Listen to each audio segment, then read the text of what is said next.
중도층을 겨냥한 듯한 이 정책들, 언급들.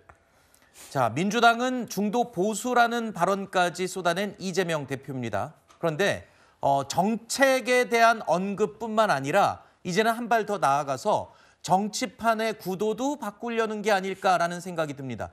바로 어제 국회에서 민주당을 포함한 야5당의 내란 종식 원탁회의가 출범을 했는데요. 이재명 대표가 이 회의에 포함되지 않은 개혁신당을 향해서도 러브콜을 보냈습니다.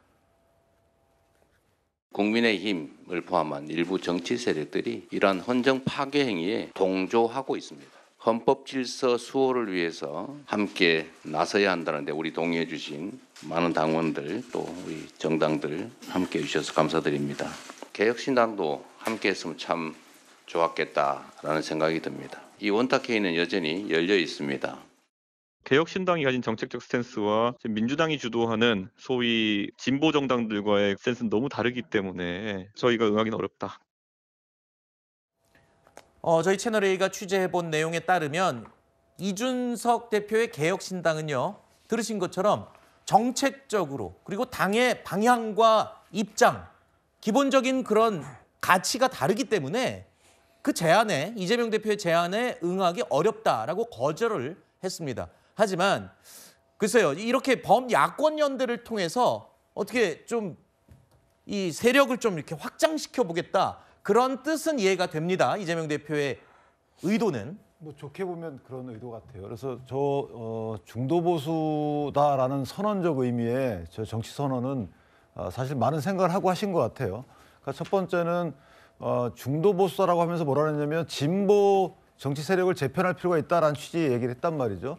근데 진보 측에 보면 지금 대선 출마할 만한 분이 안 계신 정도의 여러 진보 세력이 모여 있는 상황이고, 그렇다 보면 그 진보 세력의 진보라는 약간 센 진보를 맡겨두고 본인은 약간 중도 쪽으로 나가는 거죠. 그러니까 중도 나가면서 이준석 개혁신당에게 러브콜을 보내고 심지어 한동훈 전 대표에게도 러브콜을 보냅니다. 그러면 어떤 효과가 있냐면 중도를 본인들이 점하는 효과는 없더라도 최소한 국내심에 대해서 좌표를 극우 쪽으로 옮겨놓는 효과는 있어요. 네. 그러면서 국내심 내부에 극우와 마치 그 합리적 중도, 예전에 합리적 진보 보수라는 2016년, 17년도에 정치 지형을 초래할 여지가 있는 것이죠. 네. 그래서 내부 분열을 초래할 수 있는 그런 선언적 의미가 있기 때문에 저 부분은 상당한 여러 가지 포석 끝에 나온 선언이다라고 보지만, 사실은 오래 갈 것 같지 않은 것이 이제 정책에 따른 각 비판이 따를 겁니다. 지금 여러 가지 감세 정책을 내놓잖아요. 감세 정책은 사실 보수 측이 내놓는 정책이에요. 네. 그런데 한편 보면 기본소득, 기본사회를 유지하고자 합니다.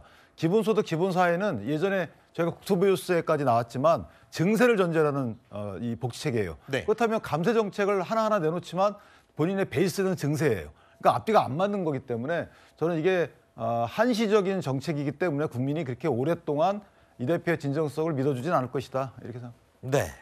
우클릭 행보의 정책들을 언급하고 또 이준석 대표의 개혁신당을 향해서도 함께 하자는 제안을 하는 이재명 대표. 중도층을 향한 확장 의지가 굉장히 강한 것으로 보입니다.